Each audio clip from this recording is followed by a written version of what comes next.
All right, let's turn to this now. A lawsuit filed in federal court seeking to stop the UFC Freedom 250 fight. That event scheduled to take place on the White House lawn with 85,000 fans in attendance. Yeah, so the suit filed on June 6th by the liberal group Public Integrity Project alleges decisions made by the Department of Interior and the National Park Service permitting the event violated federal law and the Park Service's own regulations. So to discuss this and more, let's bring in former prosecutor and criminal defense attorney David Gelman, and of course our senior judicial analyst, Judge Andrew Napolitano. Great to have you both with us. Judge, I'll start with you. So the suit claims that violations include permitting a private sporting event on public property, not seeking congressional authorization to build the event stadium. The list goes on and on. What do you make of this? I think the lawsuit is frivolous because the Constitution requires as a prerequisite to bringing a case in federal court that you have what we call standing. Standing means some harm to you unique from all others. Right. This is basically two people complaining that they don't like what Donald Trump is doing on the lawn of the White House. They cannot articulate any harm, and if there is any harm, taxpayer dollars being spent in a way that they don't like, it's not unique to them. So I think it's so frivolous that it'll be dismissed at the first application that the government makes. And I also think that the lawyers were foolish and frivolous to file this and expose themselves to, the DOJ usually doesn't do this, but legal fees. Yeah.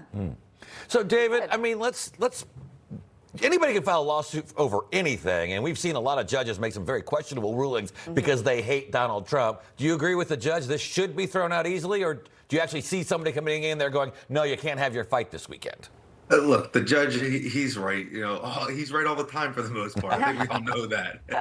But no, this is exactly right. There is absolutely no standing. Here's the other point they're trying to make. They're saying, oh, well, a private company, the UFC, they're going to profit over this. Well, that actually is blown out the window, too, because Dana White, the president of the UFC, said over the weekend, we're going to lose 30, 40, 50 million dollars. So obviously they're not profiting either.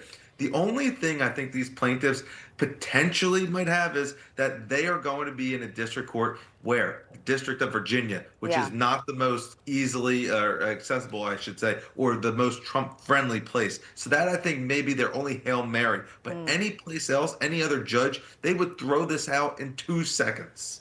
So, Judge, I want to move on to this. Obviously, the other big news over the weekend is that Spencer Pratt has slipped into third place there in the L.A. mayor's race after a surge of mail-in votes came in for city councilwoman Nithya Raman in that mayor's race. So the DOJ, at the request of President Trump, now looking into the vote counting there in California. Your thoughts? Is there cause for an investigation here? Well, for the DOJ to investigate, there has to be some federal implication. Were there federal candidates on the ballot? No.